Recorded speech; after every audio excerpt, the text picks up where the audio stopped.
Hello friends, स्वागत है आप सभी का APJ online classes YouTube channel पे।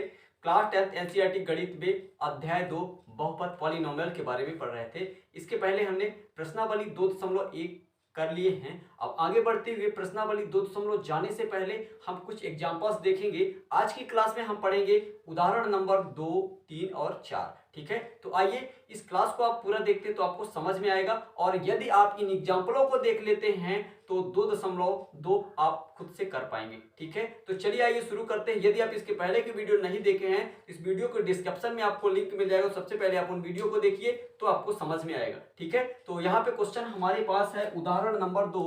क्या है क्वेश्चन? द्विघात बहुपद x² + 7x + 10 के शून्यक ज्ञात कीजिए और शून्यांकों तथा गुणांकों के बीच के संबंध की सत्ता की जांच कीजिए। तो सबसे पहले हमें क्या बोला गया है, यहाँ पे देखिए द्विघात बहुपद x² + 7x + 10 के शून्य ज्ञात कीजिए। तो सबसे पहले हमारे पास बहुपद दिया हुआ है, इससे हम क्या निकालेंगे? शून्यक निकाल लेते हैं। तो चलिए आइए देखते हैं कि हम किसी भी बहुपद के शून्यक किस तरह से ज्ञात करते हैं। तो यहाँ पे हम सबसे पहले जो दिया गया है उसी को लिख लेते हैं। तो यहाँ लिखेंगे सबसे पहले दिया गया बहुपद। ठीक है, आपको इसी तरह से एग्जाम में भी लिखना है, दिया गया बहुपद। ठीक, तो क्या दिया है यहाँ पे लिखेंगे x² + 7x + 10। ठीक है, तो यहाँ पे हमें करना क्या है? तो सबसे पहला काम है यहाँ पे अगल बगल की संख्याओं का करना है गुणा। यहाँ पे x² का गुणांक क्या है? तो जब कुछ भी नहीं, यहाँ पे कोई संख्या है क्या? नहीं है, तो यहाँ पे हमें 1 मान लेना है। ठीक है, और शुरू वाली संख्या का गुणा लास्ट संख्या से करना है, यानी 1 का गुणा 10 से। यहाँ हम करेंगे 1 × 10 बराबर क्या होगा? 10 एकम 10। ऐसी कौन सी संख्या है जिसका हम गुणा करें तो क्या आए? 10 आए। तो आप कहेंगे 5 दूना 10, ये भी क्या होता है? 10 होता है। समझ गए ना? तो और बताइए किससे ऐसी संख्या का गुणा करें जिससे 10 आए? तो अब आपका जवाब होगा कि ये अब किसी भी ऐसी और कोई संख्या नहीं है जिसका गुणा करें तो 10 आए। ठीक है, तो अब आगे चलते हैं। यहां पे हमें क्या करना है? अब इस संख्या, ये जो बीच की संख्या, ध्यान दीजिएगा, ये जो बीच की संख्या है इसे हमें ऐसा तोड़ना है कि जोड़ने या घटाने से, ध्यान दीजिएगा, जोड़ने या घटाने से क्या मिले? 7 मिले, और गुणा करने से 10 मिले। तो आइए यहां पे समझते हैं। यहां इन्हीं संख्याओं से आपको मिलेगा, ध्यान रखिएगा, इन्हीं संख्याओं से मिलेगा। तो ये बताइए 10 और 1 में क्या 7 का अंतर है? बताइए 10 और 1 में 7 का अंतर है? तो आपका आंसर होगा कि नहीं है, क्योंकि 10 और 1 11 होंगे जोड़ने पे, और 10 में 1 घटाएंगे तो 9 होंगे। तो ये वाला नहीं हो सकता। समझ गए ना? तो फिर दूसरा नंबर देखते हैं क्या कह रहा है। 5 और 2 को जोड़ने से क्या 7 होंगे? हाँ, जोड़ने से होंगे, लेकिन 5 और 2 को घटाने से तो नहीं होंगे ना। तो 5 में 2 घटाएंगे तो 3 आ जाएगा। तो 5 और 2 को जोड़ने से हमारे पास 7 आ जाएगा, और 5 और 2 का गुणा करने से 10 आ जाएगा। समझ गए? तो यहां पे हम कैसे लिखेंगे आइए देखते हैं। तो इसे अब हम तोड़ेंगे, यहां लिखेंगे x² + 7x को हम क्या लिख सकते हैं?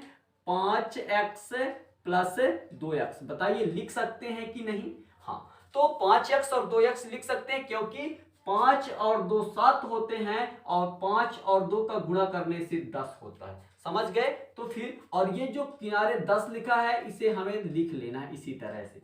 इतना आप समझ गए होंगे। तो आगे चलते हैं। अब यहां से हमें बना देना है 2 का जोड़ा। ध्यान रखिएगा, इन दो संख्याओं का बना देना है जोड़ा, और इनसे निकालना है हमें कॉमन। ठीक, तो आप कॉमन समझ जाएंगे क्या है। जो दोनों संख्याओं के पास हो वही कॉमन कहलाएगा। ठीक है, यहां पे बताइए ऐसी कौन सी संख्या जो दोनों के पास हो? तो आप कहेंगे x दोनों के पास है। तो यहां पे हम क्या करेंगे कि x कॉमन निकाल देते हैं। तो यहां पे देखिए x हमारा निकल गया कॉमन, तो फिर क्या बचा बताइए? तो यहां पे देखिए 2x थे, तो एक x बाहर आ गया, तो हमारे पास एक x बच गया। तो यहाँ पे प्लस लगाए तो लगाएंगे प्लस, और यहाँ पे देखिए x तो बाहर आ गया, तो क्या बचा? 5। ठीक है, इतना आपको समझ में आ गया होगा। आगे बढ़ते हैं। यहाँ पे देखिए हम यहाँ से प्लस कॉमन ले रहे हैं, दोनों जगह प्लस है तो प्लस कॉमन आ जाएगा। और ये बताइए क्या x कॉमन आएगा यहाँ से? तो आपका जवाब होगा x कॉमन नहीं आएगा, क्योंकि जो दोनों के पास होता है वही कॉमन आता है। तो यहाँ x तो नहीं है तो फिर x कॉमन नहीं आएगा। तो फिर क्या कॉमन आएगा? तो देखिए क्या 2 के टेबल में 10 आता है? तो हाँ, 2 के टेबल में 10 आता है, तो यहाँ पे कॉमन वही आएगा 2। ठीक है, अब क्या बचा? x। ठीक है, प्लस 2 का पहाड़ा पढ़िए कितने बार में 10 आता है? तो 2 5 10, ये 5 बार में आता है। और एक खास बात आपको और ध्यान रखना है कि ये दोनों जो ब्रैकेट हैं सेम होने चाहिए। समझ पाए? ये दोनों ब्रैकेट कैसे होने चाहिए? सेम होने चाहिए, एक जैसे होने चाहिए। जैसे x प्लस 5 यहाँ है तो x प्लस 5 यहाँ भी होना चाहिए। यदि ये सही है तो फिर आंसर आपका आ जाएगा। तो यहाँ पे देखिए ये जो ब्रैकेट 2 बार लिखा हुआ है इसे हम एक बार लिख देते हैं x प्लस 5। ठीक है, और ये जो ब्रैकेट के बाहर लिखा हुआ है एक बार इसे लिख देते हैं x प्लस 2। इतना समझ गए? फिर इसके बाद आगे चलते हैं। हमें क्या ज्ञात करना था? शून्य, यानी इन दोनों गुणनखंडों। ये देखिए यहां तक ये हमें क्या दिया था? बहुपद दिया था। हमने ये अभी क्या कहलाएंगे? ये गुणनखंड कहलाएंगे। अब हम गुणनखंड है तो इससे अब हम निकाल लेंगे शून्य। तो आइए शून्य निकालते हैं, यानी इन दोनों के बराबर क्या रख देना है हमें? 0। तो x प्लस 5 के बराबर 0, बीच में लिखेंगे या x प्लस 2 के बराबर भी 0। तो आइए ध्यान रखिएगा, अभी कोई भी संख्या अगर प्लस का है बराबर के उस साइड जाएगा तो हो जाएगा माइनस का, यदि माइनस में है तो हो जाएगा प्लस का। यहाँ पे देखिए तो ये क्या होगा? x बराबर प्लस का 5 है, बराबर के उस साइड आएगा तो ये हो जाएगा माइनस का 5, या x बराबर प्लस का 2 है, बराबर के उस साइड जाएगा तो ये हो जाएगा माइनस का 2। इतना आपको समझ में आ गया होगा। तो फिर आगे बढ़ते हैं। यहां पे लिखेंगे अतः दिए गए बहुपद x square plus 7x plus 10 के शून्यक क्रमशः क्या है बताइए? शून्यक हमारे पास -5 और -2 है, तो यहां पे लिखना है -5 व -2 है। ठीक, तो इस तरह से आपको लिख देना। ये हमारे पास क्या निकल जाते हैं? शून्यक। अब हम निकालेंगे शून्यकों का योगफल और शून्यकों का गुणनफल। तो सबसे पहले हमें इसके क्या करना है? जांच करना है। अब हमें क्या करना है? शून्यांकों तथा गुणांकों के बीच संबंध की सत्यता की जांच करना है। तो इसके पहले हम एक फार्मूला जानेंगे तो आपसे ये बनेगा। यहां पे हम समझते हैं फार्मूला क्या होता है। देखिए शून्यकों का योगफल, देखिए इसको आप नोट भी कर लीजिए। शून्यकों का योग क्या होगा? शून्यकों का योग क्या होता है? यहां पे माइनस x का गुणांक बटे x स्क्वायर का गुणांक। ये आपको ध्यान रखना है। शून्यांकों का योग पूछता है तो -x का गुणांक बटे x स्क्वायर का गुणांक। यदि आपको लिखना है शून्यांकों का गुणनफल, क्या होता है? शून्यांकों का गुणनफल होता है अचर राशि बटे x वर्ग का गुणांक। ये आपको दोनों फार्मूला नोट कर लेना है। ठीक है, बहुत ज्यादा इंपॉर्टेंट है। शून्यांकों का योगफल, ये मान लीजिए देखिए हमारे पास 2 शून्यक आया था ना, -5 -2। तो हम मान लेते ये जो पहला शून्यक है इसे मान लेते हैं अल्फा, और दूसरा शून्यक इसे मान लेते हैं क्या? बीटा। तो यहां पे लिखिए शून्यांकों का योगफल क्या कर देते हैं? अल्फा प्लस बीटा बराबर क्या होता है? यहां पे ध्यान दीजिएगा, हमारा जो द्विघात बहुपद है वो किस तरह से होता है? वो यहां पे देखिए ax वर्ग प्लस bx प्लस c। ये जो a है x स्क्वायर का गुणांक क्या है बताइए? x स्क्वायर का गुणांक यहाँ पे a है और x का गुणांक क्या है? b है। अचर राशि क्या है? c है। समझ गए ना? तो यहाँ पे आप बताएंगे x स्क्वायर का गुणांक a, x का गुणांक b और अचर राशि c। तो यहाँ पे क्या बोला है? यहाँ देखिए माइनस लगा है तो माइनस x का गुणांक। तो x का गुणांक बताइए क्या है? तो यहाँ पे क्या है? b। तो यहाँ पे लिखेंगे b और बटे x स्क्वायर का गुणांक क्या है? तो x स्क्वायर का गुणांक a है। तो यहाँ पे ये ध्यान रखिएगा, अगर कोई पूछता है आपसे कि शून्यांकों का योगफल अल्फा प्लस बीटा हो तो इसका मान क्या होगा? तो -b/a बताना है। समझ गए ना? और यहाँ पे यदि शून्यांकों की गुणनफल की बात करें तो यहाँ पे क्या लिखते हैं, alpha into beta. Alpha into beta बराबर क्या होगा, अचर राशि क्या होता है, तो अचर राशि मैंने बताया ना क्या है, सी, और यहाँ पे एक्स स्क्वायर का गुणांक क्या है, ए। तो यानी शून्यांकों का गुणनफल कोई पूछता है तो क्या बताएंगे, सी बटे ए। इतना आपको समझ में आ गया होगा। तो फिर आगे चलते हैं, ये फार्मूला आपको नोट कर लीजिए, ठीक है। और यहाँ पे आपको इन चीजों को ध्यान रखना है, शून्यांकों का गुणनफल अल्फा इंटू बीटा बराबर होता है सी अपॉन ए, और शून्यांकों का योगफल जो है अल्फा प्लस बीटा बराबर माइनस बी अपॉन ए। इतना आपको क्लियर हो गया होगा, इसको आप नोट कर लीजिए, फिर आगे चलते हैं, ठीक। तो अब हमें निकालना है, करना है सत्यता की जांच। यहां देखिए सत्यता की जांच करना है, तो यहां पे लिखेंगे सत्यता की जांच। यहां पे आप हेडिंग लगा दीजिए, और आइए सबसे पहले हम निकालेंगे शून्यकों का योगफल। तो यहां पे लिखेंगे पहले शून्यकों का योगफल, शून्यकों का योगफल। तो आइए यहां पे क्या होता है, माइनस एक्स का गुणांक बटे एक्स स्क्वायर का गुणांक। इतना आपको समझ में आ गया। तो आगे बढ़ते हैं, यहां पे क्या करेंगे, शून्यकों का योगफल, शून्य क्या है हमारे पास बताइए, तो शून्य -5 और -2 है। तो यहां पे लिखेंगे -5, योग करना है तो जोड़ना, यहां पे लिखेंगे -2, और बराबर यहां पे यही चीज आपको लिख देना है, -x का गुणांक बटे एक्स स्क्वायर का गुणांक, ठीक है। तो आपको इसी तरह से लिख देना है। इतना आपको समझ में आ गया। तो आगे चलते हैं, ये लिखा है -5, और ये प्लस माइनस का क्या होगा, माइनस, और ये 2 लिखा है तो 2। इतना आपको समझ में आ गया होगा। तो फिर यहां पे बराबर, और इसी को लिखते हैं -x का गुणांक, ठीक है, और इसके बाद बटे क्या लिखना है, एक्स स्क्वायर का गुणांक। समझ गए इतना। तो यहां पे देखिए -5 और -2 क्या होगा, तो -5 और -2 मिलके क्या होंगे, -7, बराबर यहां पे लिखेंगे वही चीज, -x का गुणांक बटे एक्स स्क्वायर का गुणांक। इतना समझ गए। तो आगे चलते, यहां देखिए ये माइनस से माइनस कैंसिल हो जाएगा, तो क्या बचेगा, 7, और बराबर यहां पे बचा x का गुणांक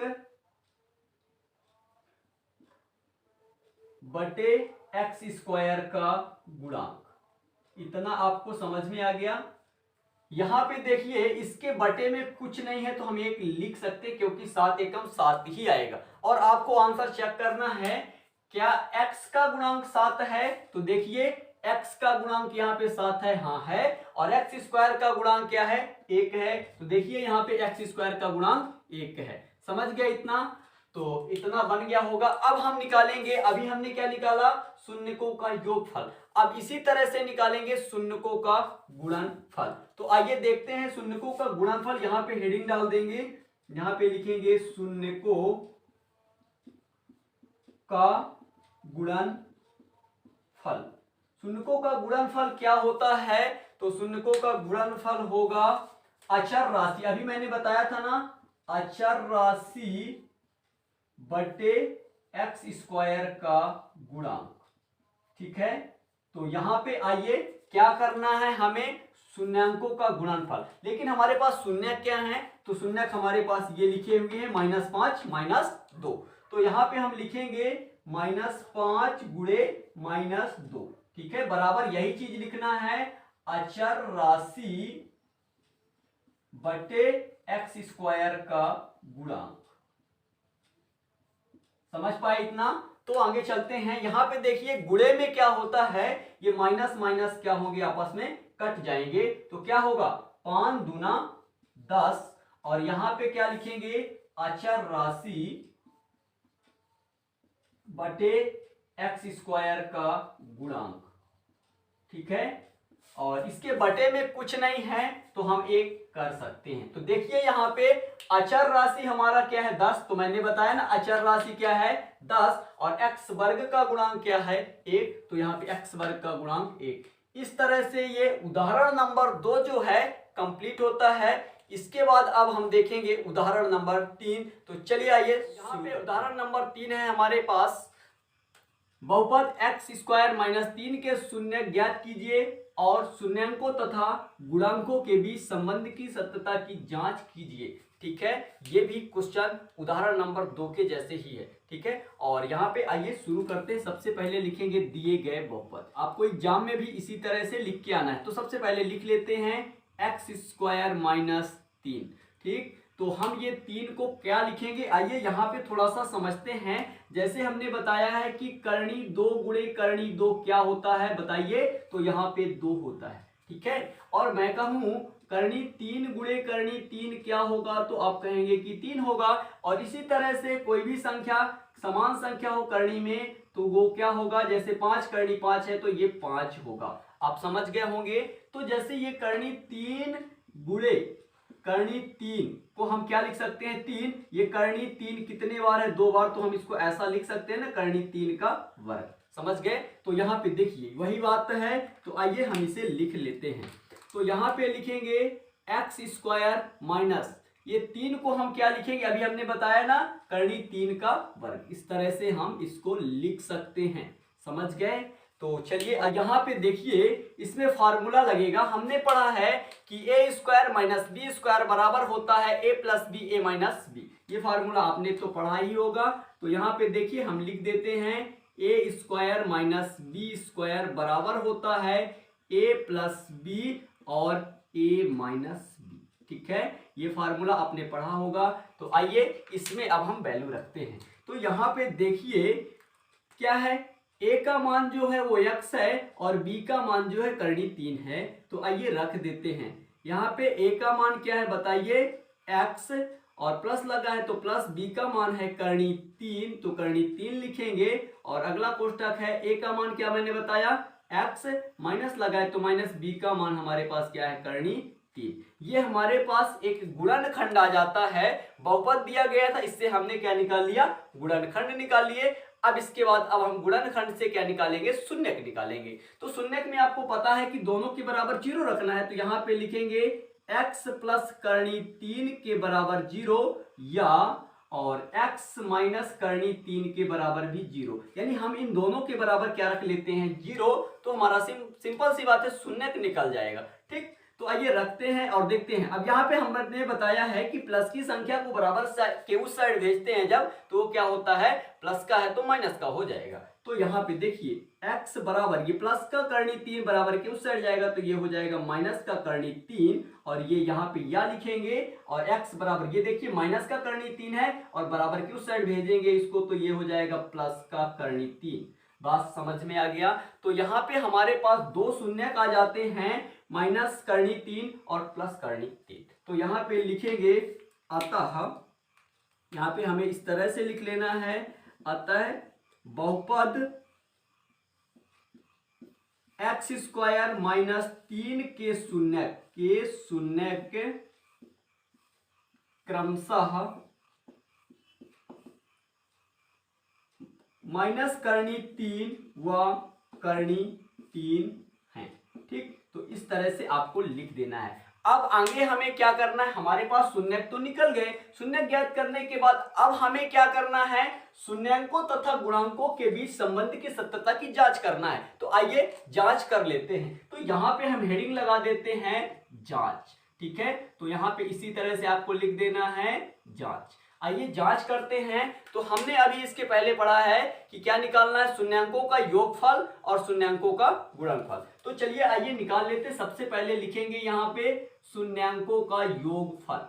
ठीक है, शून्यांकों का योगफल आपको फार्मूला याद रखना है। मैंने बताया था ना शून्यांकों का योगफल क्या होता है, माइनस एक्स का गुणांक। ठीक है, एक्स का गुणांक बटे एक्स स्क्वायर का गुणांक। ठीक है, इस तरह से आपको लिख लेना है। आइए यहाँ पे शून्यांकों का योग, योग का मतलब क्या होता है? जोड़ना। तो आइए जोड़ देते हैं। हमारे पास शून्य क्या है? माइनस करनी 3 और करनी 3। तो यहाँ पे लिखेंगे माइनस करनी 3, इसके बाद योग का मतलब प्लस, तो यहाँ पे लगाते हैं प्लस और लिखेंगे करनी 3। इतना आपको समझ में आया?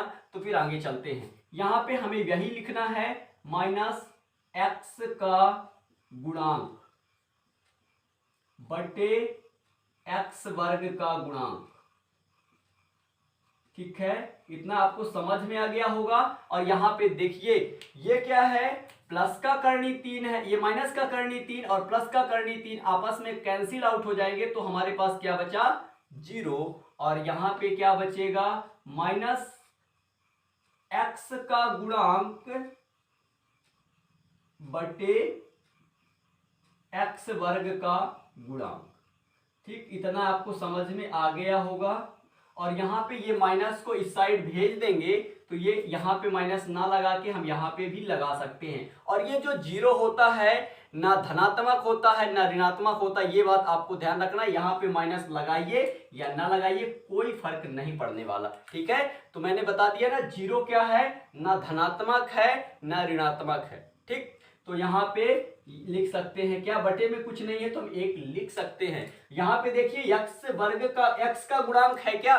तो आप कहेंगे एक्स का गुणांक तो यहाँ है ही नहीं। और क्या है? एक्स वर्ग का गुणांक है क्या? तो आप कहेंगे हाँ, एक्स वर्ग का गुणांक क्या है? इसके सामने कुछ नहीं है तो 1 तो मान सकते हैं ना। तो एक्स वर्ग का गुणांक क्या है? 1 है। इस तरह से हम शून्यांकों का योग निकाल सकते हैं। अब इसी तरह से निकालेंगे शून्यांकों का गुणनफल। तो आइए देखते हैं, यहाँ पे लिखेंगे शून्यांकों का गुणनफल। क्या होता है सूत्र? जल्दी बताइए।